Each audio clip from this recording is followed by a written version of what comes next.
Meus queridos alunos, vamos dar início à segunda parte da nossa aula de hoje, da nossa disciplina de língua portuguesa. Nós vamos iniciar a unidade 2, Diário Pessoal, na página 44 do livro de língua portuguesa. Então, nessa unidade, vocês serão convidados a ler e interpretar páginas de diários pessoais, comparar os tipos de linguagem utilizados na escrita de relatos pessoais, produzir um relato oral, produzir um relato escrito em uma página de diário, estudar o uso de variedade linguística, que é o registro formal e informal, rever e ampliar o estudo sobre usar a letra maiúscula na escrita, rever e ampliar o estudo da separação de palavras no final da linha e participar de atividades orais. Então, nós vamos conversar um pouco sobre esse gênero textual que é o diário pessoal. Então, as marcas textuais desse gênero é uma escrita sobre si, confissões, segredos, emoções, opiniões, não é? Então, o autor, a pessoa que escreve diário pessoal, ele escreve sobre si, né? Sobre as suas confissões, ele vai anotar aquelas situações do dia a dia que passou por ele, vai contar os seus segredos, né? Então é um abrir-se, é um falar sobre si. A forma. Como é a forma que a gente utiliza nesse texto, o formato desse texto? Primeiro nós temos a data, o vocativo, que é geralmente meu querido diário, né? O texto e a despedida. Tá? Então esses são os elementos básicos desse gênero textual. A data, o vocativo, geralmente se utiliza o meu querido diário, ou meu amigo, ou diário. E a linguagem, primeira pessoa. Tá? A linguagem é primeira pessoa, eu, e sempre no formato informal. Né? Por quê? Porque é uma conversa comigo mesmo. Então, não falo para outra pessoa, falo para mim mesmo. O tempo, resgate da memória diária. Interlocução, o leitor imaginário ou autorizado pelo leitor. Né? Interlocução, ou seja, para quem é dirigido esse texto? Então, esse texto é dirigido para um leitor imaginário, ou seja, apenas para a pessoa que lê mesmo. A própria pessoa que escreve é ela que lê, porque o diário é um texto muito pessoal, ou autoriza alguém a lê-lo. Interatividade é inexistente, haja visto que é um texto em primeira pessoa, é um texto que a gente escreve contando os nossos segredos, nossas opiniões, não é? Então, o ideal é que quem escreve um diário pessoal, ele tem apenas como objetivo guardar as suas lembranças. Então, vamos aqui para a nossa parte de leitura. Então, na unidade 2, nós temos dois textos, não é, que reproduzem livros que contam histórias a partir do diário. Então, você já ouviu falar em diário pessoal? Eu acredito que todos vocês já tenham alguma experiência, ouvido falar de diário pessoal. Então, você conhece esse tipo de texto? Então, será que é possível fazer um diário de um amigo e confidente? Então, aqui nós temos a imagem de dois diários, né? Dois livros que estão escritos no formato diário. Um é o Diário de Julieta, que é o primeiro texto da nossa unidade, e o Diário de um Banana. Né? Esse é um livro bastante conhecido, mundialmente conhecido, né? Tem até filmes sobre esse livro. Se vocês quiserem, podem procurar no YouTube, Diário de um Banana, e vocês vão encontrar o filme. Tá? Mas também tem esse livro disponível também na internet, Diário de um Banana. Eu não achei disponível em PDF o Diário de Julieta, mas o Diário de um Banana tem disponível. Então, quais são as habilidades que nós vamos desenvolver na aula de hoje?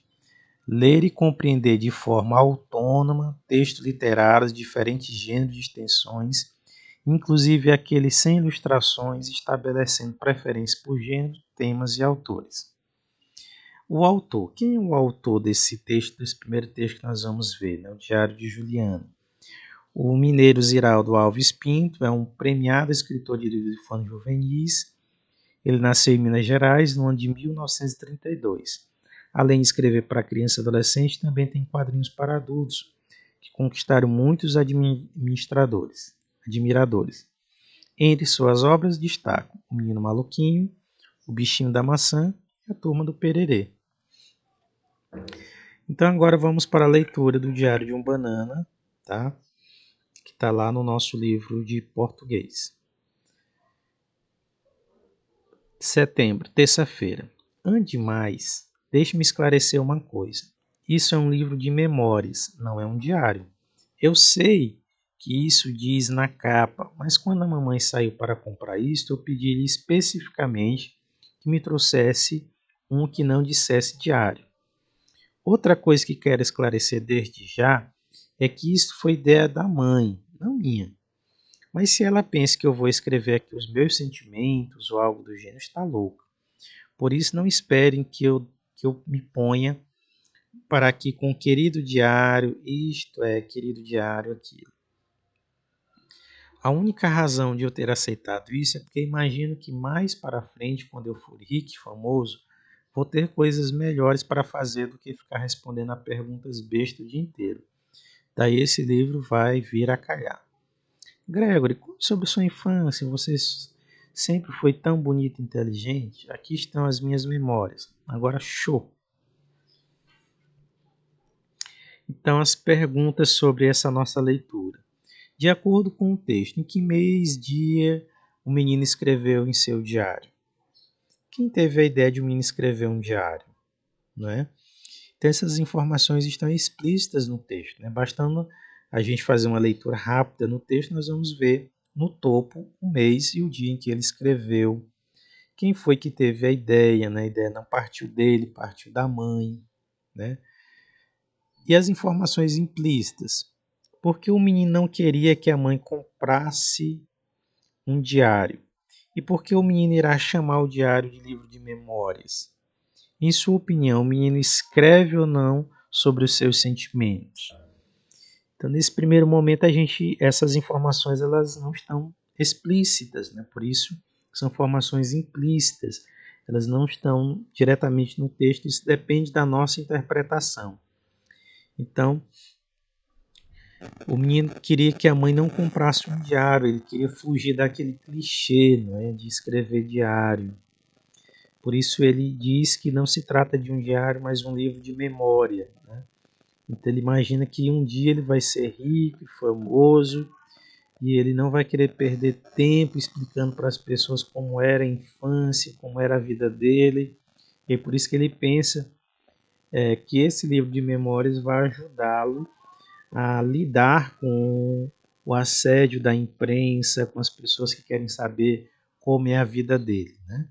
Então, é um meninozinho bastante astuto. Né?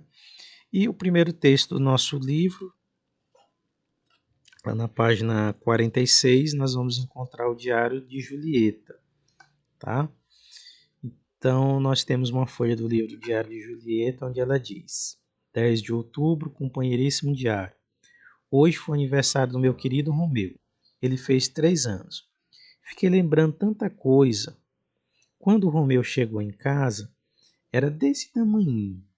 Ele dormia na minha cama, enroladinho nos meus cabelos, para ficar quentinho. Quem escolheu o nome foi papai. Ele disse que eu gostava tanto do gatinho que ele só podia ter esse nome. Depois fui descobrir que Romeu e Julieta são personagens da maior história de amor já escrita, uma peça de teatro do Shakespeare. E será que é assim que se escreve? Eu sei que ele não é um gato de raça, mas aquela manchinha no olho é um charme. Também nós temos algumas perguntas explícitas e implícitas. De acordo com o texto lido, quem é Romeu? Né? Então a gente, lendo o texto, a gente descobre que Romeu é um gato. Né? E por que o gatinho dormia enrolado nos cachos de Julieta? Né? Então ele gostava do calor, né? De ficar bem aconchegado, bem quentinho próximo, enrolado dos cabelos de Julieta. informações implícitas, aquilo que não está no texto. Julieta inicia a página do diário dizendo: companheiríssimo diário. Como era a relação de Julieta e o diário? Né? Então a gente observa que era uma relação bem próxima, né? Ela tratava o diário como um amigo, bem próximo, diferentemente do diário de um banana, né? Que ele não queria usar essa expressão, meu querido diário, né? Julieta já usa com bastante ênfase, tanto é que ela diz companheiríssimo diário. Julieta registra os fatos que aconteceram somente no dia que escrevia em seu diário? Não, né? Ela registra fatos que já passou, que vai acontecer, fatos do cotidiano dela, né? E qual é a provável razão para o pai de Julieta ter escolhido o nome Romeu para o gato, né? Então a gente vai observar que ela explica que o pai escolheu esse nome, Romeu, porque ela amava muito o gato, gostava muito do gato. E a Julieta mesmo descobriu que esse nome deriva de um romance, né, escrito por um escritor inglês chamado William Shakespeare, onde ele escreve um teatro, uma peça de teatro, onde os dois personagens, Romeu e Julieta, têm uma história de amor muito forte. E aí por isso que o pai, ao perceber o amor de Julieta pelo gato, resolveu batizá-lo de Romeu. Então aqui nós temos algumas expressões de sentimentos e emoções, né, que a gente pode destacar no diário, tá? Que expressões, sentimentos e emoções a gente consegue identificar? Qual é a relação entre a data e a previsão do fim do mundo? Querido diário, finalmente chegou o dia que dizem que será o fim do mundo. Não sei se isso é verdade, mas essa pode ser a última vez que vou escrever em você. E por precaução, vou pôr meus dados gerais para, se alguém sobreviver, saber que eu existi, né? Então veja que o nome tem até um barulho, né? um tremido na escrita do nome, porque parece que houve um terremoto, né? Então aqui nós temos um outro formato de diário, né? Que também ajuda a gente a compreender essa linguagem. Onde diz: querido diário, mamãe deu aquela ordem de novo. Já pra cama, mocinho, desliga a televisão. Eu não concordo com essa mania dos pais quererem comandar os horários dos filhos dormirem. Ela diz que é porque eu estudo cedo, e se for dormir tarde, posso perder a hora. Conversa de mãe. Eu nunca cheguei atrasado na escola. Além disso, sou muito responsável, e não é todo dia que eu quero dormir tarde. Mas minha mãe é dura na queda. Ela tem argumento para tudo. Diz que quando eu durmo tarde, acordo mal-humorado. Tomo café correndo e acabo ficando com sono na escola. E tem mais. Diz que toda criança tem necessidade de pelo menos 8 horas de sono para recuperar o corpo e crescer. E ainda fala: dormir bem é bom para a memória. Queridíssimo diário, eu tenho culpa se passo um montão de programas legais depois das 10? Na minha opinião, os pais deveriam deixar os filhos se responsabilizarem mais pelas suas vidas. Seria bom se eles parassem de pensar que a gente é grande para umas coisas e pequena para outras. Boa noite.